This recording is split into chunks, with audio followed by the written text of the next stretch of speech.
Thanks, that was very interesting. I'm Alison Henderson from Transport for London on clients sort of wanting to work with their data and have a data strategy. This is coming up for us. You've talked about different agencies having to work across to sort of act on this kind of new world. What kind of changes are you seeing within clients to enable that? Well, I think a lot of clients are still pretty confused by it all. And in the same way that the data strategy requires us to work with partners in different ways, clients' information is often quite siloed. So a lot of clients still have got data which sits in some of their CRM systems, which is being used in a certain way.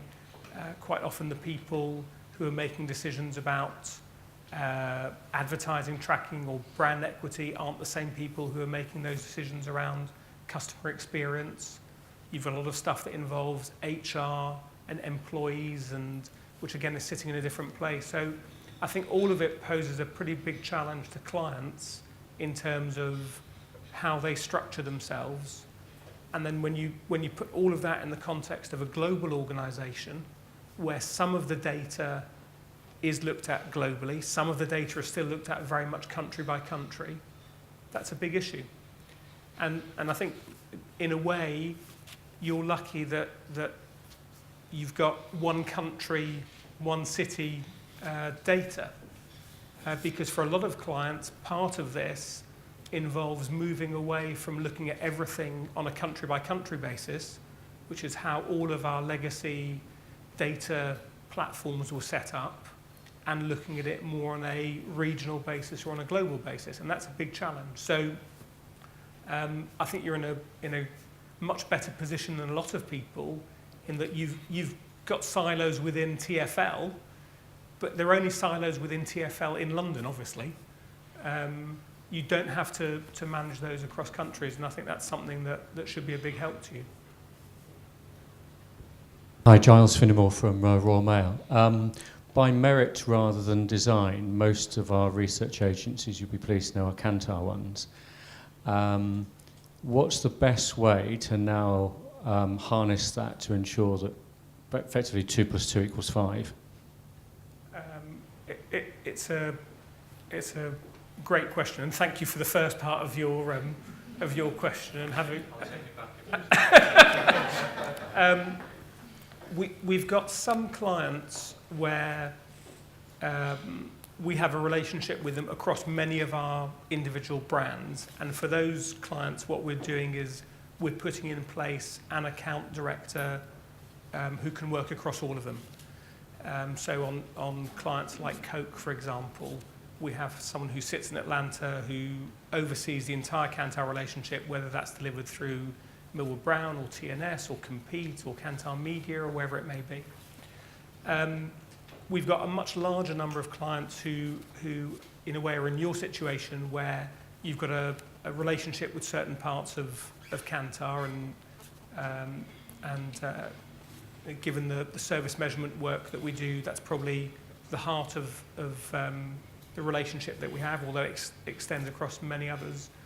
And what we do in those kind of circumstances is empower the person who's closest to you to actually be able to tap into some of the capabilities elsewhere and to bring the best of that thinking to you.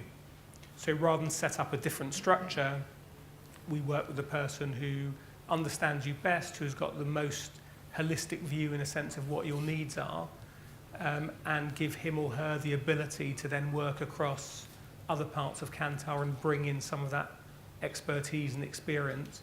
And I think sometimes we're quite self-conscious about it because we don't want to be seen to be trying to sell you more stuff. So it's not about just bringing you other things and saying, try this, try that. It's a matter of understanding where the gaps are in terms of what you're trying to do and then find ways of plugging that.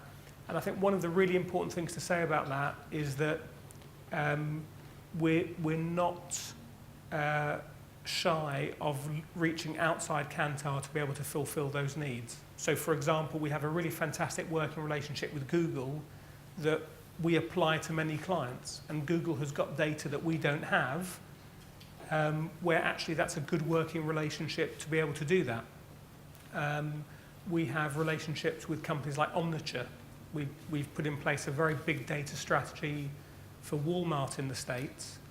And actually Omniture had a much better infrastructure for what they needed than we had, and we recognized that early on, and rather than say we're trying to put in a Kantar solution for that part of it, we happily partnered with Omniture in order to be able to do that. So the starting point for us has got to be, what is it that you need as a client?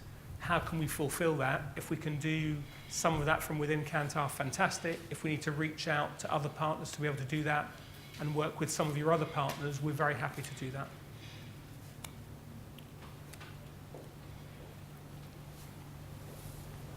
Scott. So I've been thinking about the conversations that you might be having with clients about the timely delivery of data. And I can imagine that could be a sensitive conversation relative to the right impedance match between the fast and slow data. Yeah. So some perspective from you on how those conversations go, and to the degree that you've had enough conversations, you can share some pattern recognition relative to people that really kind of get that trade-off. I'd love to hear that. It's a great point because in the world, in the kind of practical world that we're living in, some data is changing very fast and some data doesn't change at all. Yeah. And some data, we've got frequency which is daily, and some of it is monthly or quarterly. And some of it is not even changing quarterly.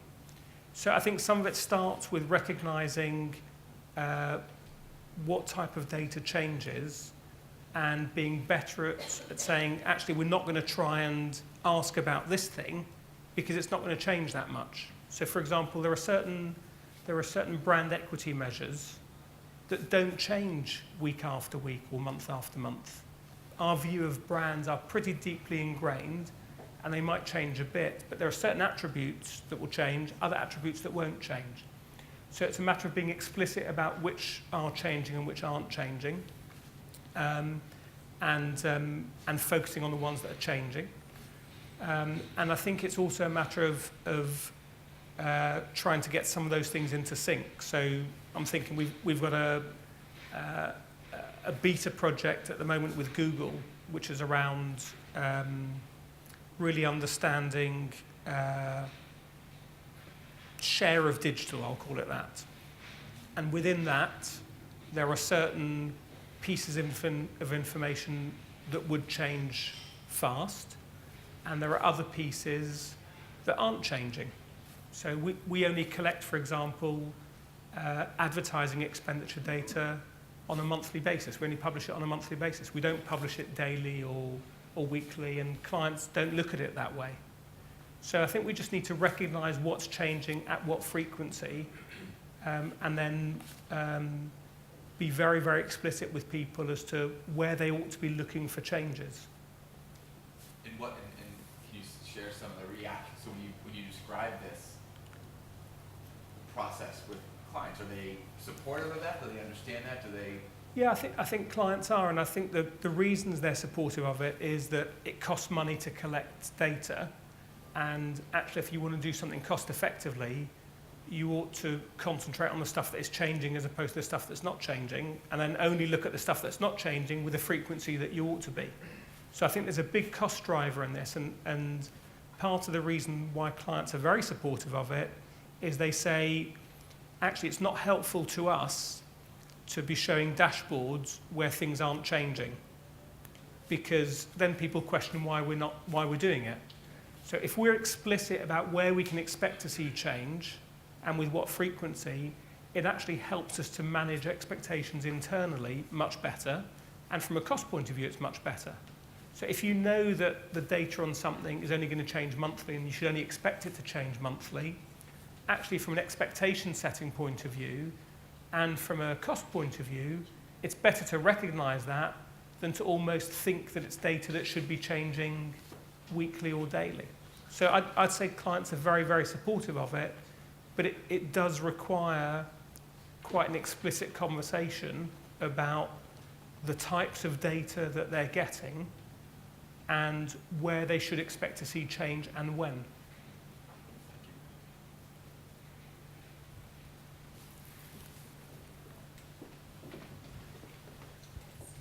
Silvia Cerolini from Procter & Gamble, so thanks for presenting the slide so nicely. I had a curiosity about mobile. Obviously, we heard about Google before and the importance of mobile and the next frontier about digital and so on. And it's something that we talk in the industry quite a bit. So what are, I don't know what you can share about what are the development of Kantar and the understanding of consumers and shoppers in the mobile environment? Well, I think it's mobile from a data collection point of view has exploded for us in the last year. And having talked about it for a long time and not seen any major change, I'd say in the last year, when you look at a graph, it's one of those graphs that just goes vertically up. And in fact, we're working with some of your folks in Cincinnati on piloting some of those things. One of the things that I think is really important to recognize is that there are certain markets which are actually more interesting, which aren't some of the developed markets. So some of the piloting that we're doing with you guys is in Africa, where from a data collection point of view, people are they're more likely to be on mobiles than they are online. But the really interesting aspect is that through payment systems like M-Pesa, we can actually pay participants for taking part in research directly through their mobile phone without actually having to have any kind of physical contact with people. So the problem that it solves for us is not just a data collection one from the point of view of getting to the right people, it's also a kind of reward and a payment system which we couldn't do otherwise. So I think from a data collection point of view, there's some really interesting things that are happening. And obviously you can do more stuff on smartphones than you can do on other phones.